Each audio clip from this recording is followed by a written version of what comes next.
करो इस बेवकूफ को। ना इसकी शक्ल अच्छी है ना अकल। छी, घिन आती है मुझे इससे। कबीर एक मामूली सा हवलदार था जिसकी नई नई पोस्टिंग दिल्ली क्राइम ब्रांच में हुई थी, मगर उसकी टीम लीडर प्रियंका ने पहले ही दिन उसे बुरी तरह से बेइज्जत किया। तुम्हारे जैसे कमजोर और बदसूरत लड़के को तो गली का बच्चा भी बुरी तरह से पीट दे। तुम क्या संभालोगे मेरी क्राइम टीम को? मैं तुम्हें अभी अपनी टीम से बाहर करती हूँ। प्लीज मुझे बाहर मत कीजिए, मेरी मजबूरी समझिए प्लीज। अच्छा ठीक है, मेरी टीम में काम करना है तो पहले मेरे जूते साफ करो। कबीर प्रियंका के जूते साफ करने के लिए जैसे ही नीचे झुका, तभी पीछे से दूसरे हवलदार ने उसे जोर का धक्का दिया। आई छी, इस गंदे कपड़े से मैडम के जूते खराब करेगा क्या? चल अपनी नई शर्ट उतार और उससे मैडम के जूते साफ कर। जी अभी करता हूँ। कबीर ने अपनी शर्ट निकाल ली और प्रियंका के जूते साफ करने लगा। तभी हवलदार तांबे ने प्रियंका से कहा, मैडम आपको पता है आज बॉलीवुड की सबसे बड़ी हीरोइन जेनिफर अपने पुलिस स्टेशन में रिपोर्ट लिखवाने आ रही है। हाँ, उसने खास बोला है कि मीडिया को इस बारे में पता नहीं चले। क्या सच? मैं जेनिफर की बहुत बड़ी फैन हूँ। उन्हें सामने से देखने के लिए तो पूरी दुनिया तरसती है। आज मुझे इतना बड़ा मौका मिलने वाला है, मगर कब आएंगी वो? और तभी पुलिस स्टेशन के बाहर एक बड़ी सी गाड़ी रुकी। लगता है मैडम वो आ गई। जेनिफर के कदम जैसे जैसे पुलिस स्टेशन के पास आ रहे थे, सभी लोगों की एक्साइटमेंट बढ़ रही थी। जेनिफर मैम, आप मेरे सामने हो। मुझे अपनी आंखों पर यकीन नहीं हो रहा। लोग तरसते हैं आपको देखने के लिए। मैम, मैं आपको कैसे बताऊं कि मैं आपकी कितनी बड़ी फैन हूं। आपका काम 1 मिनट में हो जाएगा। ओए कबीर, जल्दी से मैडम के लिए पानी लेकर आओ। और जैसे ही कबीर पानी लेकर बाहर आया, उसे देखते ही जेनिफर भाग कर आई और कबीर के पैरों में गिरकर रोते हुए कहने लगी, कबीर प्लीज मुझसे शादी कर लो। कबीर, मैं तुम्हारे बिना नहीं रह सकती। प्लीज मुझे अपना लो कबीर। आखिर क्यों एक मामूली हवलदार से शादी करने के लिए रो रही थी बॉलीवुड की हीरोइन? जेनिफर प्लीज मेरे साथ बाहर चलो, मुझे तुमसे अकेले में बात करनी है। कबीर जेनिफर को लेकर स्टेशन के बाहर गया और उससे अकेले में कहने लगा, देखो हमारा जो भी अतीत है वो हमें सबसे छुपा कर रखना होगा। और भूलो मत, हमारे एग्रीमेंट में क्या लिखा है कि वो राज बाहर नहीं आना चाहिए, वरना हम दोनों ही मुसीबत में पड़ सकते हैं। हाँ कबीर, मुझे पता है और मैं वादा करती हूँ कि हमारा वो राज कभी बाहर नहीं आएगा। जेनिफर इतना कहकर स्टेशन से चली गई और जैसे ही कबीर अंदर आया, प्रियंका ने बड़ी हैरानी से पूछा, कबीर, ये बॉलीवुड हीरोइन तुमसे शादी क्यों करना चाहती है? एक्चुअली एक दिन मेरी ड्यूटी इनकी शूटिंग में लगी थी, मैंने इनकी थोड़ी मदद कर दी तो शायद इम्प्रेस हो गई थी। अब चाहे वो कितनी भी बड़ी हीरोइन क्यों ना हो, पर है तो एक इंसान ही ना। हाँ, ये तुमने सही कहा। खैर अभी तुम पास वाले हॉस्पिटल में चले जाओ, वहाँ सिक्योरिटी गार्ड की जरूरत है। कुछ ही देर का काम है, फिर वापस आकर अपनी नाइट ड्यूटी में चले जाना। ठीक है। कबीर कुछ ही देर में हॉस्पिटल पहुंच गया और वहां जाते ही एक औरत ने उसे देखकर शोर करना शुरू कर दिया। बच्चा चोर, तू यहाँ हॉस्पिटल में लोगों के बच्चे चुराने आया है ना? तुझे तो चप्पलों से मार पड़नी चाहिए। नहीं, मैं बच्चा चोर नहीं, मैं तो पुलिस हवलदार हूँ। शक्ल से तो तू एक बच्चा चोर लगता है। तेरी हॉस्पिटल में कोई जरूरत नहीं है। जा, तू अपने पुलिस स्टेशन में जा। अब इन्हें मैं कैसे बताऊं कि इस हॉस्पिटल में हमला होने वाला है, सबकी जान खतरे में है। ये बात मैंने किसी को भी नहीं बताई है। क्या सोच रहा है? निकल यहाँ से। मैडम मेरी ड्यूटी यहाँ सिक्योरिटी गार्ड की लगी है। अबे हवलदार, मुझसे मुंह मत चला। मैं इस हॉस्पिटल के मालिक की बहन हूँ। तू मुझे ठीक आदमी नहीं लग रहा है। चल दफा हो जा यहाँ से। मगर मैडम। कबीर के इतना कहते ही उस औरत ने कबीर को एक जोर का थप्पड़ मारा। अब एक शब्द भी और कहा ना तो सच में चप्पल की मार खाएगा। चुपचाप यहाँ से दफा हो जा। मगर तभी कहीं से एक जोर के धमाके की आवाज आई। बचाओ! हॉस्पिटल में गुंडे घुस गए थे। एक गुंडे ने उस औरत को पकड़ा और उसके सर पे बंदूक रख के कहा, अभी तो धमाका दूर से हुआ है, ये बस ट्रेलर था, मगर मैंने एक बॉम्ब हॉस्पिटल में भी फिट कर दिया है। अगर प्राइम मिनिस्टर यहाँ आके मुझसे माफी नहीं मांगते, मैं ये जगह एक बटन दबाकर पूरी तरह से बर्बाद कर दूंगा। प्लीज कोई मेरी मदद करो, मुझे बचाओ इन गुंडों से। तभी कबीर वहाँ पर आया और उसने कहा, आप घबराओ मत, मैं आपको कुछ नहीं होने दूंगा। अबे हवलदार, अपनी टीम को कॉल कर। तू अकेला क्या कर लेगा? खड़े खड़े मेरा मुंह क्या देख रहा है? अपनी टीम को बुला, मेरी जान बचा। मगर जैसे ही गुंडे की नजर कबीर पे गई, उसने उसी वक्त उस औरत को छोड़ दिया और कबीर के पैरों में गिरकर कहने लगा, कबीर सर, आप यहाँ कैसे? आप तो ये देश छोड़कर जा चुके थे। मुझे माफ कर दो कबीर सर, मैं अभी बॉम्ब डिफ्यूज कर देता हूँ, बस आप मेरी जान बख्श देना। कबीर जब तक उस औरत को कुछ कह पाता तभी सारे गुंडे भाग गए। कबीर अकेला किसी एक को भी नहीं पकड़ पाया। मुझे उन गुंडों का पीछा करना होगा। कबीर उन गुंडों के पीछे भागा मगर सारे के सारे गुंडे वहाँ से भाग चुके थे। कबीर ने मन में कहा, ये बात बाहर नहीं आनी चाहिए वरना वो राज खुल जाएगा। कबीर अभी नया नया दिल्ली में आया था। कबीर वापस पुलिस स्टेशन जा पहुंचा। तभी उसके सीनियर मंजीत सिंह ने उससे पूछा, कबीर तुम अभी यहाँ क्या कर रहे हो? तुम्हारी ड्यूटी तो रात के 10 बजे से है। जाओ घर पर जाकर आराम करो, अच्छी नींद लेकर आना ताकि रात भर काम कर सको, क्योंकि रात की ड्यूटी सिर्फ वही इंसान लेते हैं जो निडर और ताकतवर हो। स्टेशन इंचार्ज मंजीत सिंह अब कबीर की इज्जत करने लगे थे, क्योंकि उन्हें डरपोक लोग बिल्कुल पसंद नहीं थे और कबीर बिल्कुल निडर था। ठीक है, मैं घर जाता हूँ, रात को आऊंगा। जैसे ही कबीर अपने घर गया, उसके घर में प्रियंका पहले से ही रह रही थी। उन दोनों के बीच वहाँ रहने के लिए काफी झगड़ा हुआ। प्रियंका ने गुस्से में कहा, मैं तुम्हारी सीनियर हूँ और इस घर में पहले से रह रही हूँ। तुम्हारे जैसे कमजोर लड़के को तो मैं यूं ही पीट कर भगा दूंगी। प्रियंका गुस्से में आगे बढ़ी और जैसे ही उसने कबीर को मारने की कोशिश की, सब कुछ उल्टा हो गया। कबीर ने प्रियंका को एक झटके में उठाया और जमीन में पटक दिया। तुम्हारी बाजुओं में इतनी ताकत कैसे?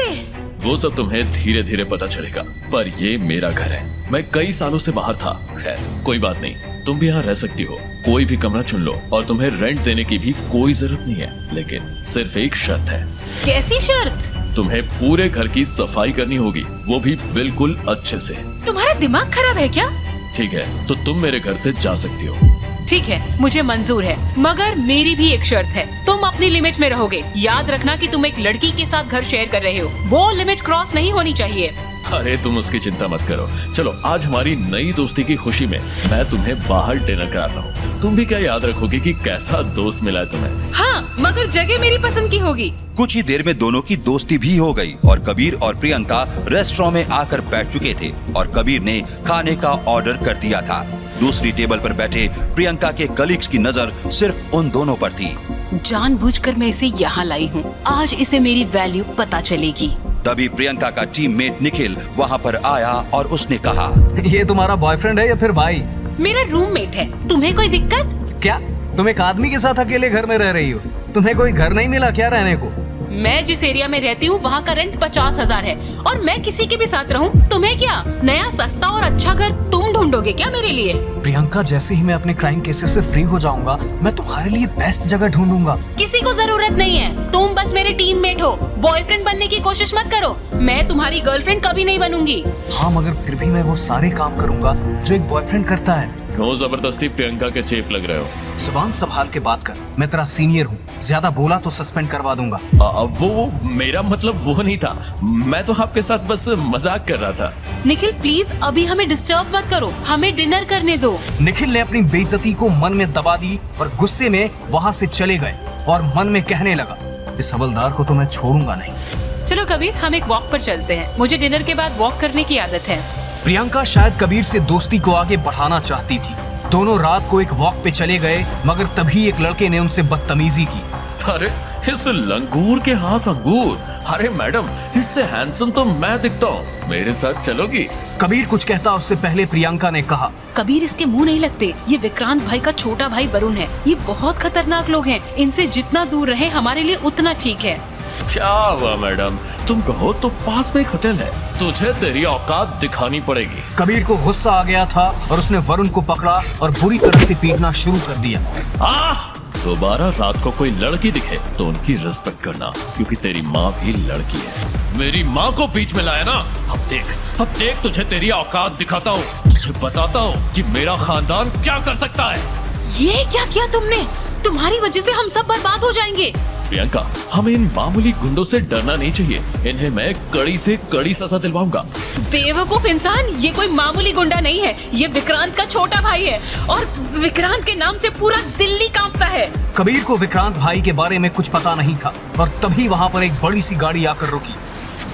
मेरे बड़े भैया आ गए, अब वो तुम्हें कहीं का नहीं छोड़ेंगे। और तभी सबसे बड़ी गाड़ी से विक्रांत भाई बाहर आए। जिसने भी मेरे भाई को हाथ लगाया है, मैं उसका हाथ काट कर कुत्तों को खिला दूंगा। कौन है वो? मैं। आज मैं तुझे जिंदा नहीं छोड़ूंगा। विक्रांत जैसे ही कबीर को मारने के लिए आगे बढ़ा, तभी कबीर ने एक मुक्के में विक्रांत को 200 मीटर दूर फेंक दिया। अब तुम्हें जेल की हवा खिलानी ही पड़ेगी, तब तुम्हें समझ आएगा कि कैसे लड़कियों की रिस्पेक्ट की जाती है।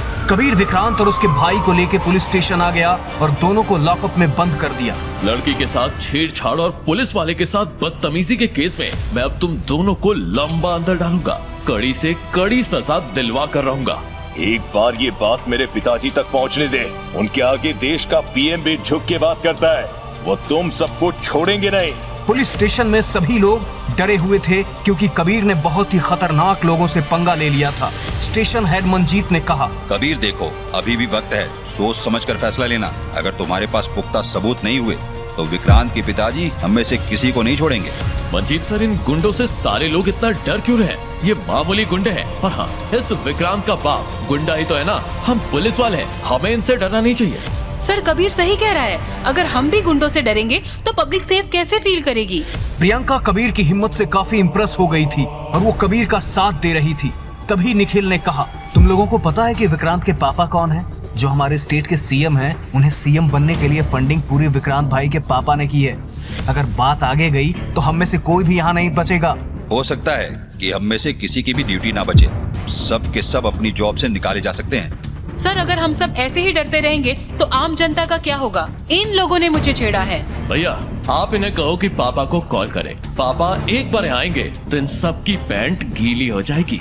कॉल करने की जरूरत नहीं है, उन तक खबर पहुंच चुकी है और किसी भी वक्त पापा आ सकते हैं। क्या वो आने वाले हैं? इसका मतलब इस कबीर की वजह से हम सब बर्बाद हो जाएंगे। विक्रांत के पापा के आने की खबर सुनकर निखिल कांपने लगा था। उसने वापस से मंजीत सिंह से कहा, सर प्रियंका के दिमाग में तो बात नहीं आ रही है और ये कबीर अभी नया नया आया है। इन लोगों को क्या पता कि विक्रांत के पापा कितने खतरनाक हैं। मगर आप तो समझदार हो, आप पिछली बार का वो किस्सा भूल गए क्या? मुझे अच्छे से याद है, पिछली बार जिस पुलिस वाले ने विक्रांत और उसके भाई पे उंगली उठाई थी, पहले तो वो पुलिस वाला उसी वक्त सस्पेंड हुआ और फिर उसके बाद उसे नंगा करके बाजार में घुमाया गया था। इस बार नंगा करके घुमाएंगे नहीं, इस बार इस कबीर के टुकड़े टुकड़े करके हर एक पुलिस स्टेशन पर भेजेंगे ताकि हमारा खौफ पूरे दिल्ली में बना रहे। और उसी वक्त विक्रांत के पापा पुलिस स्टेशन में पहुंचे। कौन सुअर नाले से बाहर आ गया जिसने मेरे बेटों को लॉकअप में डाला है? सर हम में से किसी ने कुछ नहीं किया। ये नया नया हवलदार आया है, कबीर शेखावत। इसने आपके बेटे को अंदर किया है। हमें कुछ मत करना सर। क्या कबीर शेखावत? हाँ, मैंने इन्हें अंदर किया है और अंदर इन्हें अच्छे से सबक भी सिखाया है। कबीर सर, आप ये मामूली से हवलदार क्यों बन गए? सर मैं आपके पैरों में गिर के अपने बेटों की तरफ से माफी मांगता हूँ सर। इन्हें नहीं पता था कि आप कौन हैं।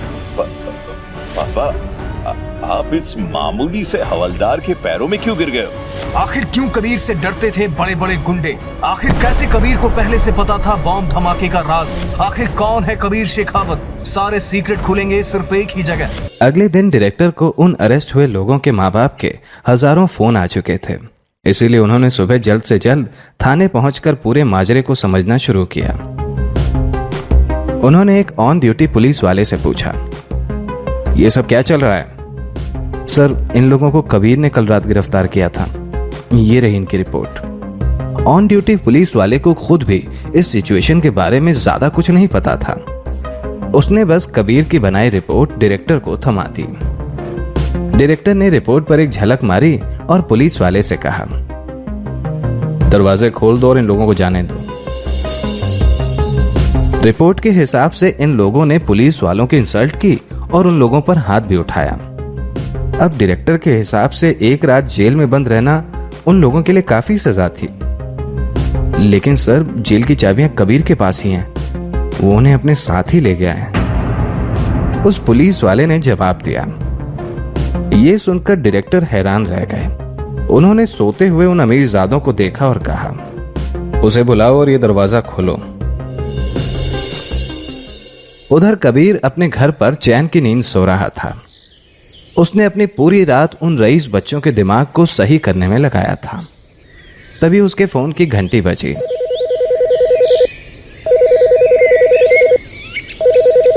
नींद में ही जब उसने समय देखा तो दोपहर के 12 बज रहे थे।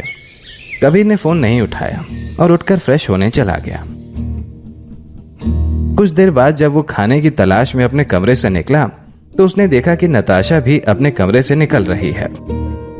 नताशा अभी भी अपने नाइट सूट में ही थी।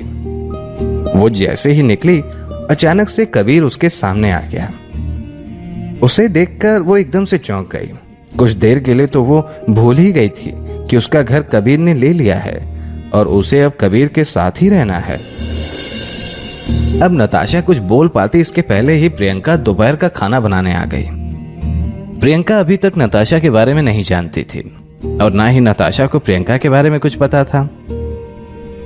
तुम इसकी गर्लफ्रेंड हो? दोनों लड़कियों ने एक साथ ही कहा। दोनों ही तरफ से कोई जवाब नहीं आया। कुछ देर बाद प्रियंका ने कहा, मैं भी यही सोच रही थी, कबीर जैसे लड़के को गर्लफ्रेंड कहां से मिलेगी? कहीं नताशा कबीर की बहन तो नहीं है? प्रियंका इस गलत फहमी की शिकार होने ही वाली थी कि तभी कबीर ने उन दोनों को बताया कि वो दोनों ही किराएदार हैं। तुम इसके साथ क्यों रह रही हो? नताशा ने प्रियंका से पूछा। अरे इस समय दिल्ली में घर ढूंढना बहुत ही मुश्किल है। मुझे इतने कम दामों में इतना अच्छा घर कहीं और कहां मिलेगा? और मेरे काम की वजह से मुझे घर ढूंढने का टाइम भी नहीं मिल रहा। लेकिन तुम यहां क्या कर रही हो? प्रियंका ने जवाब देते हुए वापस से नताशा पर ही सवाल दाग दिया। मेरा भी यही रीजन है यार। मुझे काफी दिनों बाद छुट्टी मिली है और मैं इस टाइम को घर ढूंढने में वेस्ट बिल्कुल भी नहीं करना चाहती। वैसे भी मैंने पूरे महीने का रेंट दिया है और ये आदमी महीने के बीच में ही मुझे घर से निकालना चाह रहा था। इसीलिए इसके साथ रहने के अलावा मेरे पास और कोई चारा ही नहीं था। शाह। दोनों ही मोहतरमाएं कबीर की बुराई करने में लग गई थीं और एक दूसरे का दुखड़ा सुनने लगी थीं। और इसी के साथ ही कबीर की लाइफ में अब एक स्पाइसी तड़का लग चुका था। 1 मिनट, अभी तक तो मैंने तुमसे ठीक से बात ही नहीं की। तुम होते कौन हो जो मुझे घर से निकालने की कोशिश करो?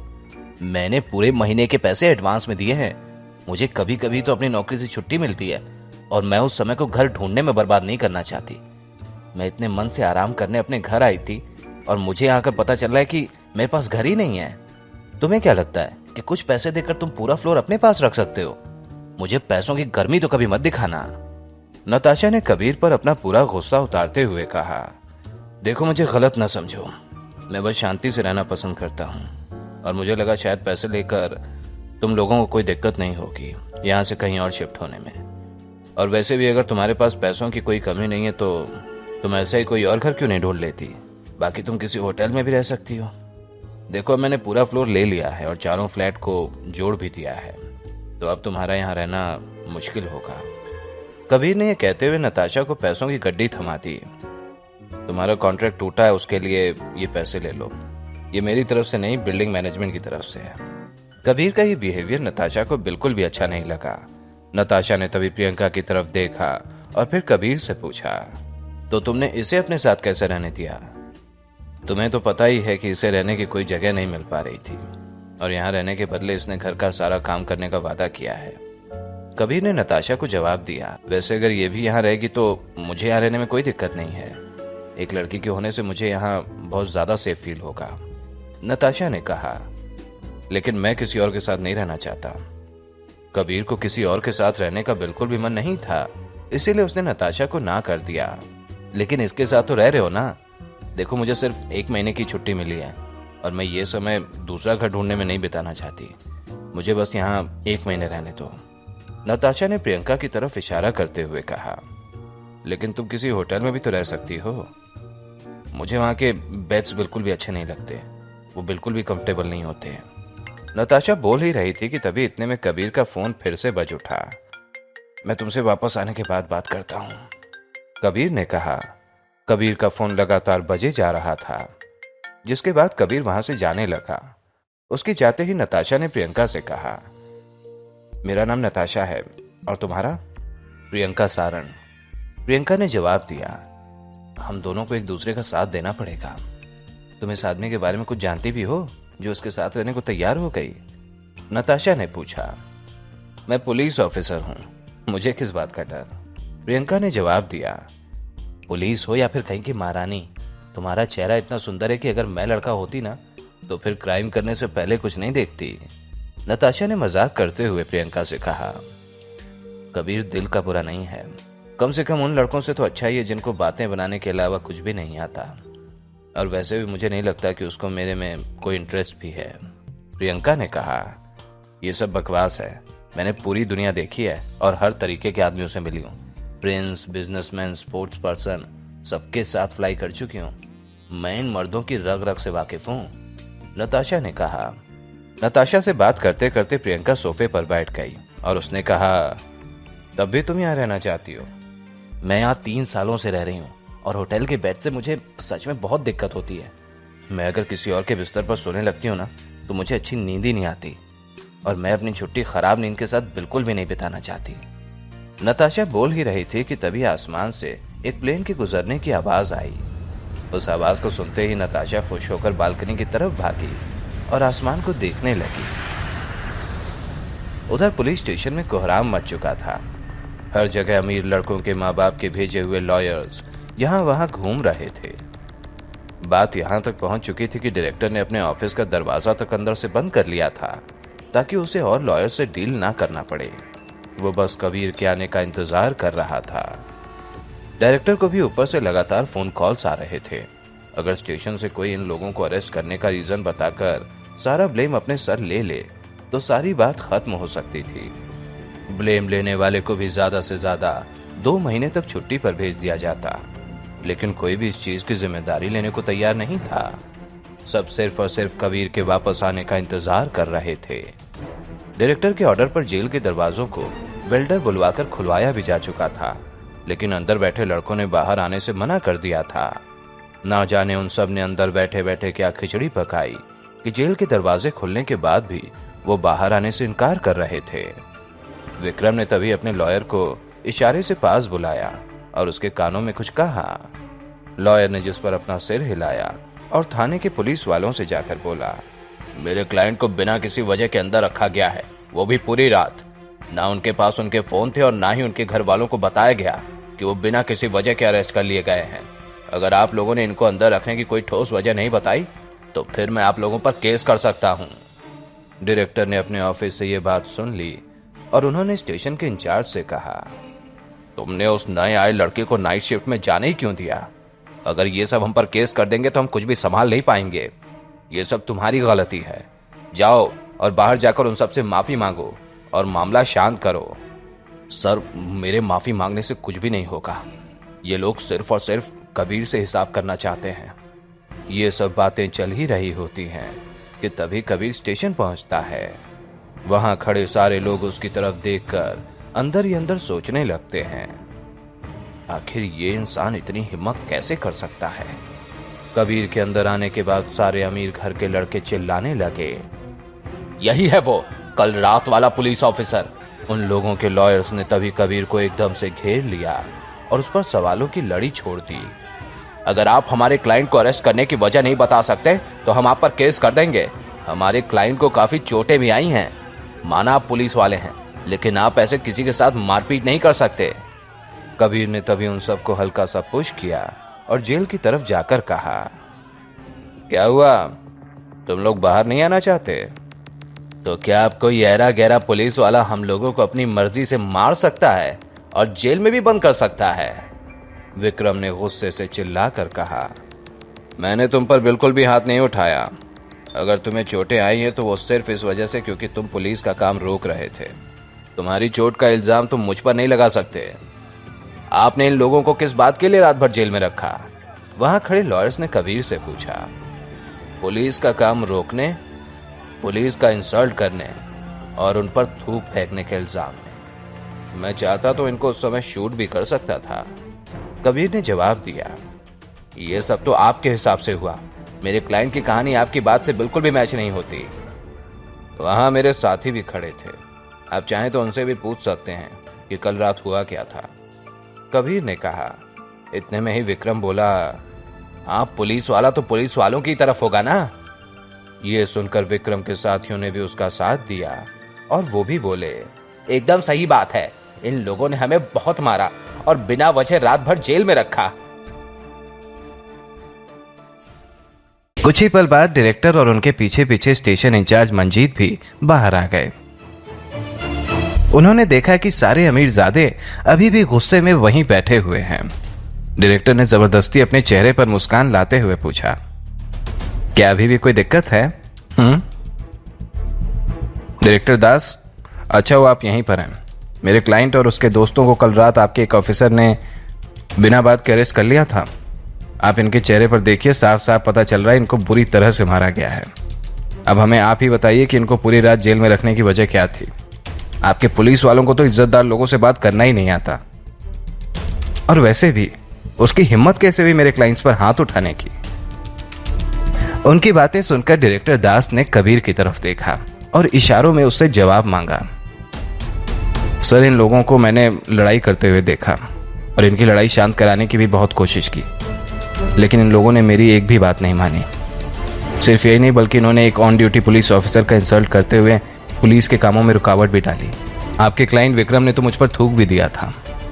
जब बात इतनी बिगड़ जाए तब हम पुलिस वाले शांति बनाने के लिए इन लोगों को अरेस्ट करने का पूरा हक रखते हैं। कबीर ने एक सांस में अपनी पूरी बात रखी। आपका नाम कबीर शेखावत है ना? आपने अभी जो इल्जाम मेरे क्लाइंट पर लगाए हैं, क्या आपके पास उनका कोई भी एविडेंस है? वहां खड़े एक लॉयर ने कबीर से पूछा।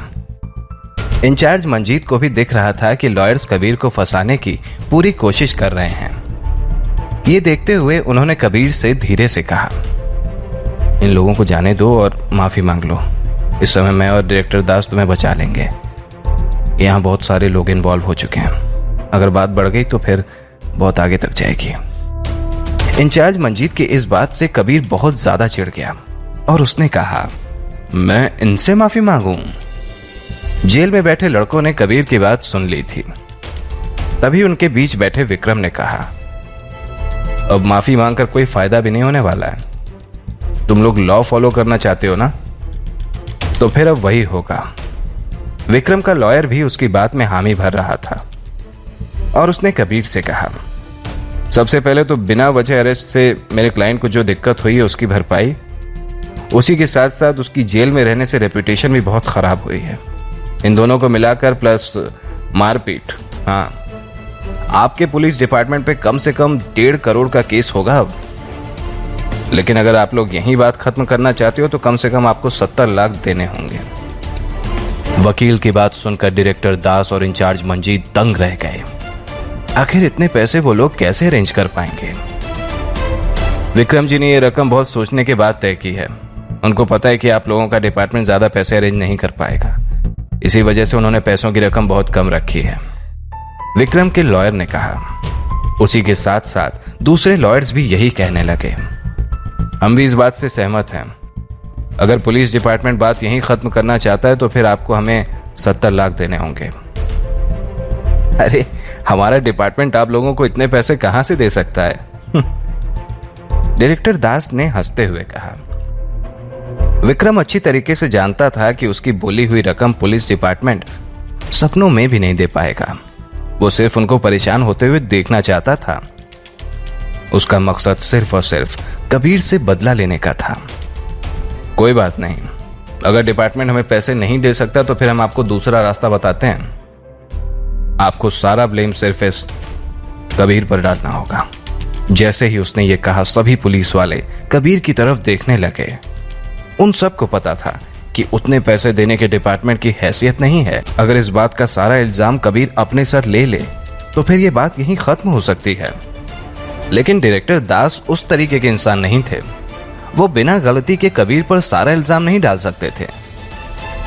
वो कबीर के पास गए और कहा, तुम यहां अभी अभी आए हो और गलती किससे नहीं हो सकती।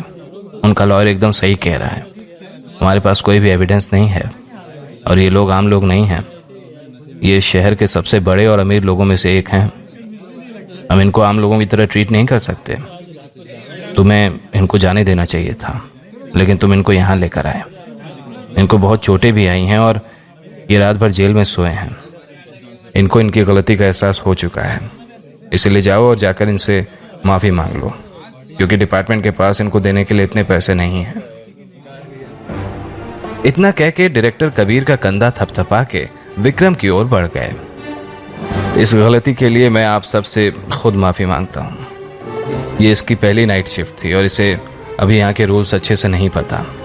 ये हमारी गलती है कि हमने इसे अच्छे से सिखाया नहीं। मुझे माफ कर दीजिएगा। इसे शहर के रूल्स नहीं पता, इस वजह से ही मैं इसे सबक सिखाना चाहता हूँ। वरना ये कभी सीख ही नहीं पाएगा, विक्रम ने कहा। लेकिन हमारे डिपार्टमेंट के पास आपको देने के लिए इतने पैसे हैं ही नहीं, डायरेक्टर ने विक्रम से कहा। तो फिर आप लोग सिर्फ इसको नौकरी से निकाल दीजिए, विक्रम के लॉयर ने कहा। हम भी आपको तकलीफ नहीं देना चाहते, आखिर जिससे गलती हुई है उसी को हर्जाना भी भुगतना चाहिए। मुझे पता है कि आप लोग बहुत मेहनती हैं और अपना काम अच्छे से करना जानते हैं, लेकिन मैं अपनी बेइज्जती बिल्कुल नहीं भूल सकता। अगर मैं ये बात सिर्फ उसके माफी मांगने से जाने दूंगा तो मुझे रात को नींद नहीं आएगी, विक्रम ने हंसते हुए कहा। विक्रम की बात सुनकर अब डायरेक्टर दास को भी गुस्सा आ गया था। तुम्हारा लॉयर आ चुका है, अब अगर यहां से नहीं गए ना तो फिर मैं तुम लोगों को अगले 15 दिन के लिए और इसी जेल में रख लूंगा, कबीर ने विक्रम की बात का जवाब देते हुए कहा। अच्छा, क्या तुम्हें लगता है कि हम तुमको ये करने देंगे? तुम्हारी गलती होने के बावजूद तुम्हारी ये बोलने की हिम्मत कैसे हुई? विक्रम के लॉयर ने कहा। सुना आपने, इसकी हेकड़ी अभी तक नहीं गई है। अगर आप इसे अपने यहां नौकरी पर रखेंगे तो आगे जाकर ये आपको और दिक्कत देगा, विक्रम ने कबीर की तरफ इशारा करते हुए डायरेक्टर से कहा। अगर मुझे तुम्हारी धमकी से डर लगता तो मैं कभी पुलिस वाला नहीं बनता, कबीर ने बिना किसी चीज की परवाह करते हुए कहा। अच्छा, तो ये आराम से खत्म नहीं करना चाहता है? ठीक है, फिर मैं भी कानून के रास्ते से तुझे और तेरे पुलिस डिपार्टमेंट पर केस करूंगा। हम भी यहां से बिल्कुल नहीं जाएंगे। अब बात आगे तक जरूर जाएगी, विक्रम ने गुस्से से कहा। तो तुम लोगों का जाने का मन नहीं है? ठीक है, इनको वापस बंद कर दो और आप लोग इनको 15 दिन बाद वापस ले जा सकते हैं। कबीर ने जैसे ही ये कहा वैसे ही विक्रम और उसके साथियों के वकील चिल्लाने लगे। ऑफिसर शेखावत, आपका एटीट्यूड सही नहीं है। पुलिस को कानून के दायरे में ही चलना चाहिए। आप विक्रम और उनके साथियों को बिना किसी वजह के अपने पास नहीं रख सकते। आप पहले ही इनको रात भर रखकर गलती कर चुके हैं और अब आप इनको 15 दिन और रखना चाहते हैं। आपको अंदाजा भी है आप क्या कर रहे हैं? किसने कहा मैंने इनको बेवजह अरेस्ट किया है? मुगालतों में मत रहिए। इतना कहकर कबीर अपने डेस्क पर गया और एक सीडी निकाल कर लाया। आओ और सीडी को देखो। जहां ये सब लड़ रहे थे वहां एक रेड लाइट में कैमरा लगा हुआ था और मैंने ट्रांसपोर्टेशन डिपार्टमेंट से मंगवाई है।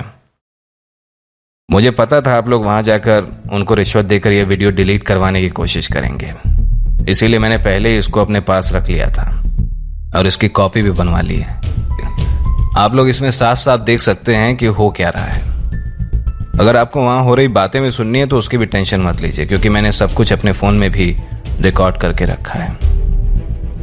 इतना कह के कबीर ने तुरंत ही अपने फोन में की हुई रिकॉर्डिंग चालू कर दी। ये सब देखकर सारे लड़के और उनके वकील हैरान रह गए। उन्हें तो इतना बड़ा एविडेंस कबीर के पास होने की बिल्कुल भी भनक नहीं थी। तुम लोग हमारे डिपार्टमेंट पर केस करना चाहते हो ना? जाओ करो, लेकिन ये याद रखना कि ये सारी रिकॉर्डिंग्स लेकर मैं भी कोर्ट आऊंगा। अगर अब भी किसी का कोई सवाल है तो बेहतर होगा कि वो उसे अपने पास ही रखे। कबीर की बातें सुनकर तो विक्रम के वकील की हवाइयां उड़ गईं। कुछ देर बाद कबीर के पास आकर उसने बहुत ही धीमी आवाज में कहा, ऑफिसर शेखावत, हम इस बात को और आगे नहीं ले जाना चाहते।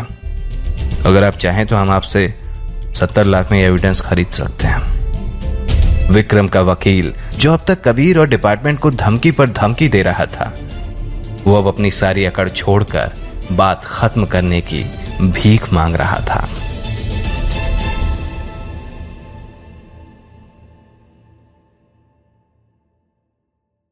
आगे की कहानी जानने के लिए देखें अगला एपिसोड सिर्फ पॉकेट एफएम के YouTube चैनल पर, और सीक्रेट फौजी के सारे एपिसोड्स को सुनने के लिए डिस्क्रिप्शन में दी लिंक से डाउनलोड करें पॉकेट एफएम ऐप।